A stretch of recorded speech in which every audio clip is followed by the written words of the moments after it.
वाढवण बंदर उभारणीची जनसुनावणी 22 डिसेंबरला होती. ती काही कारणांनी पुढे ढकलण्यात आली. त्याचं कारण काय होतं की माननीय मुख्यमंत्र्यांनी वाढवणच्या बाबत जे काही प्रश्न होते त्यासाठी लोकांची मीटिंग बोलवली आणि त्या मीटिंगमध्ये असं समजलं की त्यांना अहवाल आहेत ते मराठीत करून पाहिजेत आणि ती मराठीमध्ये करून अहवाल घ्यायला काहीतरी वेळ लागेल आणि त्यानंतर 1 महिन्यामध्ये ही जनसुनावणी होईल असं समजलं. म्हणजे जनसुनावणी साधारण 15 जानेवारीनंतर होईल असं वाटतं आहे. हा महाकाय प्रोजेक्ट आहे, म्हणजे किती मोठा आहे तर 77,000 कोटी रुपयाचा हा प्रोजेक्ट आहे. माननीय पंतप्रधान नरेंद्र मोदी आणि नितीन गडकरी ह्यांच्या व्हिजनमुळे हा प्रोजेक्ट आपल्या भागात येतो आहे आणि त्याला महाराष्ट्र सरकारचे माननीय मुख्यमंत्री एकनाथजी शिंदे, देवेंद्र फडणवीस आणि अजितदादा पवार ह्या सगळ्यांचा त्याला पूर्ण पाठिंबा आहे. कारण ह्या बंदरामुळे आपल्या भागाचा कायापालट होणार आहे, देशाचं नाव फार मोठं होणार आहे. ह्या एवढ्या मोठ्या प्रोजेक्टला त्यांनी जी काही इन्व्हेस्टमेंट सांगितलेली आहे ती पूर्णपणे भारतीय आहे, कुठून बाहेरून येणार नाही आहे. आणि हा प्रोजेक्ट हा पहिला असा मोठं बंदर आहे की जे समुद्र किनाऱ्यापासून 6 किलोमीटर आतमध्ये आहे. जगात अशी समुद्र किनाऱ्यापासून लांब असणारी बंदरं 10-12च आहेत. त्याच्यामध्ये याचं एक नाव येणार आहे. इतकं मोठं बंदर हे आपल्या भागात होणार आहे आणि त्याचा फायदा ह्या डहाणू तालुक्यातल्या प्रत्येक नागरिकाला व्हायला पाहिजे. ह्याच्या मागचा हेतू आहे आणि ह्या उद्देशानेच मी अनेक व्हिडिओ टाकतो. ह्याच्यामध्ये कोणाचा विरोध कोणाचं समर्थन असं नाही आहे, पण लोकांना ह्याबद्दल माहिती कळावी म्हणून मी हे सर्व व्हिडिओ करतो आहे. हे अहवाल इतके मोठे आहेत की ते वाचायला तुम्हाला 8-10 दिवस लागतील आणि त्यातले सर्व अहवाल जरी मला वाचता नाही आले तरी जे अहवाल वाचले त्याच्यावरून लक्षात येतं की हा प्रोजेक्ट भयंकर महत्त्वाचा आणि अतिशय मोठा प्रोजेक्ट आहे.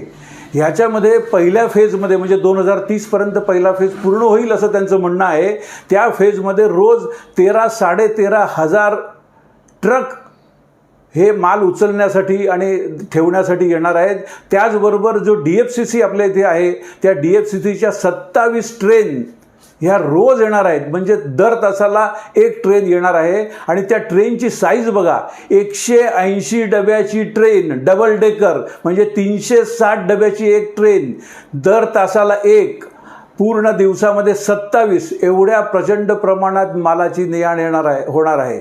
2040मध्ये त्यांच्या सांगण्याप्रमाणे जर हा प्रोजेक्ट पूर्ण झाला तर जवळजवळ 35,000 ट्रक रोज येतील आणि 186 DFCCच्या गाड्या येतील. विचार करा, 186 गाड्या, एका गाडीला 180 + 180 360 डबे, म्हणजे किती प्रचंड प्रमाणात मालाची ने-आण होणार आहे. आणि एवढ्या मोठ्या प्रोजेक्टनंतर माझ्या भागातला एकही तरुण हा कामधंद्याशिवाय राहता कामा नये. आत्ता जे JNPA आहे तिथे माझ्या समजलं की 50,000पेक्षा जास्ती लोक तर कस्टमचं क्लिअरिंग फॉरवर्डिंग ह्या धंद्यात आहेत. ह्या भागात सुद्धा त्याच्या तिप्पट आहे. म्हणजे किती प्रचंड प्रमाणात तरुण मुलांना इथे क्लेरिकल कामसुद्धा मिळणार आहे, टेक्निकल तर मिळणारच आहे. आज आपल्या भागामध्ये सर्व लोक, सर्व तरुण मंडळी शिकत आहेत, ग्रॅज्युएट होत आहेत, 12वी होत आहेत आणि त्यांना काम पाहिजे. ते काम त्यांना एवढा मोठा प्रोजेक्टच देऊ शकेल. आज माझ्या भागात जो कोणी तरुण आहे तो कामासाठी इतरत्र जातो कारण इथे त्याला चान्स नाही आहे. म्हणजे JNPAच्या व्यतिरिक्त 2-3 लाख तरी नवीन नोकऱ्या क्लेरिकलच्या तयार होतील असं मला निश्चित वाटतं आहे. आणि त्याचप्रमाणे आता एकदा ग्रॅज्युएट झालेला मुलगा हा त्याचं करिअर हे मासेमारी असावं किंवा शेती असावं असं कुठल्या तरी ग्रॅज्युएट मुलाला वाटेल का? निश्चितच वाटणार नाही. जसा काळ बदललेला आहे त्याप्रमाणे कामाचं स्वरूप बदललेलं आहे. तसंच स्थानिक जे काही लोकांचे शंका आहे ती शंका रास्त आहे. आता माझ्या घराच्या बाजूला जर एखादी इमारत होणार असेल तर मलाही असं वाटतं की त्या इमारतीचा त्रास मला होईल का? तो दिवसभर आवाज करत राहील का? त्या इमारतीचं सांडपाणी माझ्या इकडे येईल का? माझ्या बोरवेलचं पाणी जाईल का? अशा अनेक शंका निर्माण होतात. तसाच एवढा मोठा प्रोजेक्ट आल्यानंतर काही लोकांच्या मनात शंका येणं हे साहजिक आहे. त्या शंकांचं निरसन करणं हे सरकारचं काम आहे. माननीय मुख्यमंत्री एकनाथजी शिंदे हे लोकाभिमुख आहेत आणि ते प्रत्येक नागरिकाची समस्या समजून सोडवण्याचा प्रयत्न करतात. मलाही पूर्ण खात्री आहे की ह्या प्रोजेक्टमध्ये सुद्धा जे ट्रेडिशनल मच्छीमारी करतात त्यांना त्यांच्या व्यवसायात परिणाम होऊ शकतो.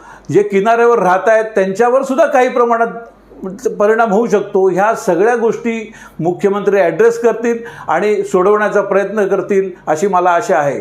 आता हे बंदर पहिलं बंदर असं आहे की जे ऑफशोअर मोठं बंदर आहे. ऑफशोअर म्हणजे किनाऱ्यापासून आतमध्ये.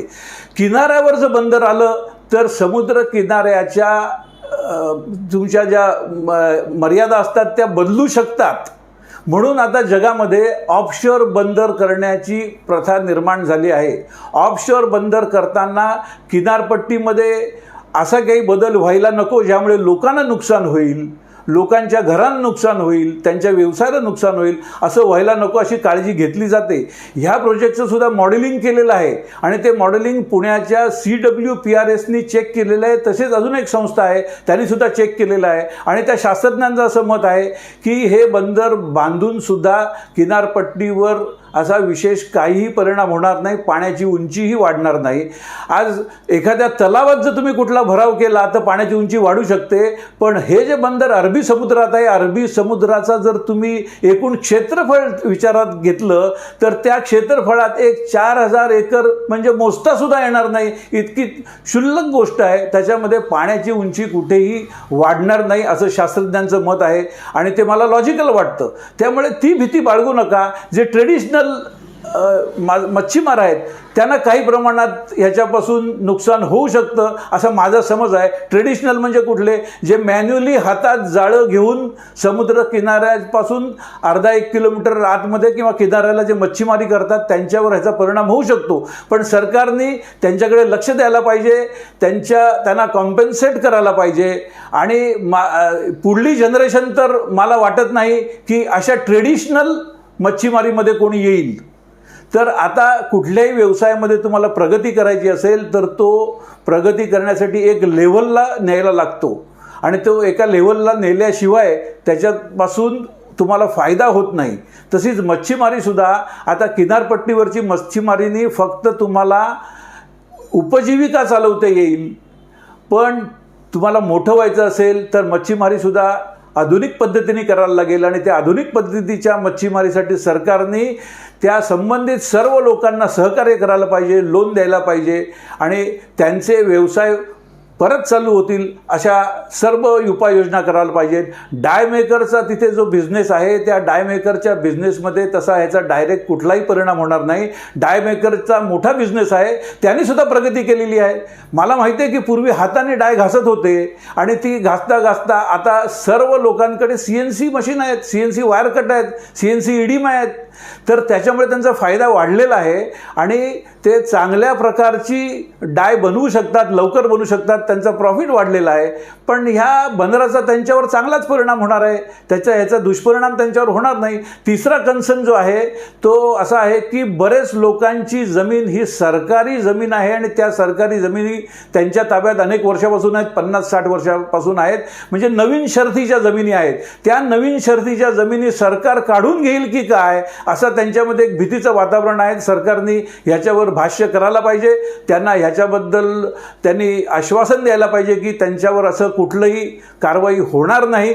तर ते आश्वस्त होतील आणि त्यांचा ह्या भीतीतून जो विरोध आहे तो कमी होईल अशी माझी समज आहे. तिसरा फरक असा आहे की जे वाडीवाले आहेत, जे शेती करत आहेत, त्यांना सुद्धा जमिनीचा उपयोग बदल करता येत नाही आहेत. म्हणून अशा अनेक लोकांचा सुद्धा त्याला विरोध आहे.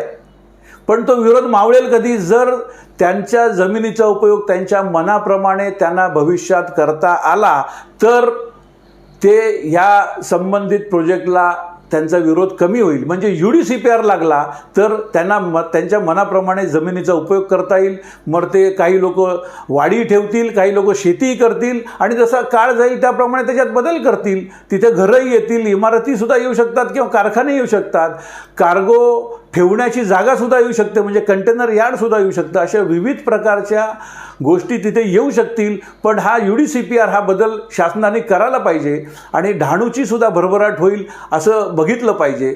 त्याचप्रमाणे ह्याच्यापासून जो उत्पन्न मिळणार त्यामुळे डहाणूचं नाव फक्त भारतातच नाही तर पूर्ण जगात जाणार आहे. अशा प्रोजेक्टचा मला अभिमान असला पाहिजे आणि असा प्रोजेक्ट येतोय हे माझं भाग्य आहे. जरी 91 पासून माझी प्रगती या नोटिफिकेशनमुळे रोखली गेली असेल तर ही एक अपॉर्च्युनिटी आहे. या अपॉर्च्युनिटीमुळे मी त्याचा पूर्ण फायदा घेऊ शकतो आणि मी परत प्रगती करू शकतो. तर माझी सर्वांना नम्र विनंती आहे, ही गोष्ट पॉझिटिव्हली घ्या. सरकारच्या ह्या उपक्रमाला तुम्ही सहकार्य करा. सरकार तुमच्या प्रत्येक लहान अडचणीमध्ये सुद्धा तुमची शंका ऐकून घेईल आणि त्याचं निरसन करेल आणि सगळ्यांची प्रगती शक्य होईल. तरी आपण सर्व सहकार्य कराल ही मला आशा आहे. माझे वाढवणविषयी, हेल्थविषयी मी एक YouTube चॅनल बनवलेलं आहे. त्याचं नाव रवींद्र फाटक डहाणू असं आहे. हे व्हिडिओ तुम्हाला आवडले तर तुम्ही लाईक करा, माझ्या चॅनलला सबस्क्राईब करा. ह्यापुढेही बंदराबाबत, डहाणूच्या विकासाबाबत किंवा तुमच्या हेल्थबाबत ज्या काही गोष्टी मला समजतील, ज्या मी तुम्हाला सांगू शकतो, अशा सर्व गोष्टी मी सांगण्यासाठी तुमच्यापर्यंत येणार आहे. तोपर्यंत धन्यवाद.